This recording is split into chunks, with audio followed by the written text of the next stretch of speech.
The Kingdom of Kaffa was an early modern state located in what is now Ethiopia, with its first capital at Bonga.The Gojeb River formed its northern border, beyond which lay the Gibe kingdoms. To the east the territory of the Konta and Kullo peoples lay between Kaffa and the Omo River. To the south, numerous subgroups of the Gimira people, and to the west lay the Majangir people. The native language, also known as Kaffa, is one of the Omotic group of languages. Kaffa was divided into 4 subgroups, who spoke a common language, Kefficho, one of the Gonga, Kefoid group of Omotic languages, a number of groups of foreigners, Ethiopian Muslim traders and members of the Ethiopian Church, also lived in the kingdom. There were a number of groups of people, but with the status of submerged status, who also lived in the kingdom. These included the Manjo, or hunters, the Man, or leatherworkers, and the Chemo, or blacksmiths. The Manjo even had their own king, appointed by the king of Kaffa, and were given the duties of guarding the royal compounds and the gates of the kingdom. The kingdom was overrun and conquered in 1897, and was eventually annexed by Ethiopia. The land where this former kingdom lay is in the southern parts of the Ethiopian highlands with stretches of forest. The mountainous land is very fertile, capable of 3 harvests a year. History. The Kingdom of Kaffa was founded c.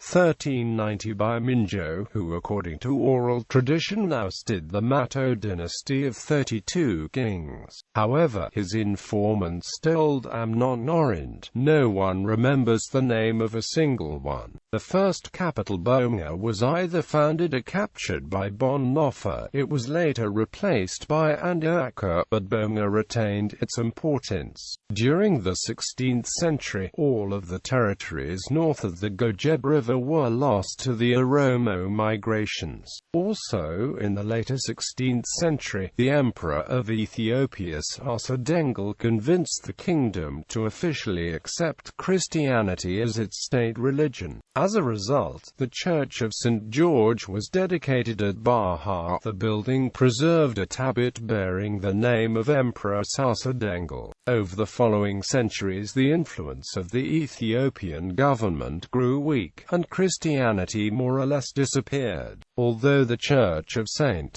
George was used as a male house of ritual of George until late in the 19th century, when Christian practices were reintroduced. Beginning with Gali Ganocha, the kings of Kaffa began to expand the borders of the kingdom, annexing the neighboring small Gimira states of Shi, Benisho and Majangir. The neighboring state of the Welata came under the control in the reign of Tato Shagi Sheriacho, who extended the boundaries of his kingdom as far as the Omo to the southeast and almost to the confluence of the Omo and the Denshi to the south. It was during the reign of King Hertigauco that the territory of the Kaffa kings reached its maximum. According to Orind, the traditions of the Kaffa people relate that he ruled far and wide, conquering wherever he went, even as far afield as Waleta and Kambata. To this day, concludes Orind, some people still talk about the time that their ancestors defeated all their enemies and sat at the foot of a famous tree in Waliso and decided not to go farther into Shoa province. The last Kaffa king, Daki Sheriacho, resisted for months the combined armies of Walji Yorgis Ras Damis and King Abijafar II of Jimma, until he was captured the 11th of September 1897 and was first sent to Ankoba, then to Addis Ababa. Kaffa was then held as a fief by Walja Yogis until 1914.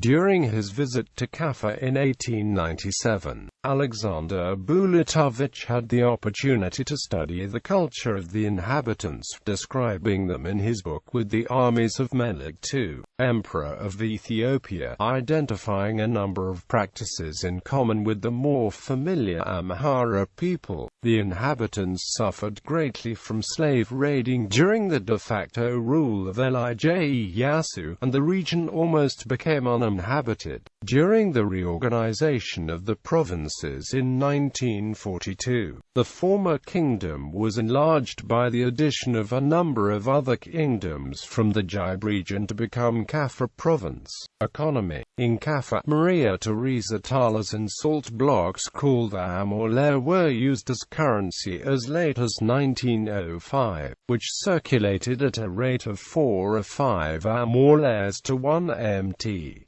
The economy was based on exports of gold, civet oil, and slaves. Crops raised included coffee and cotton.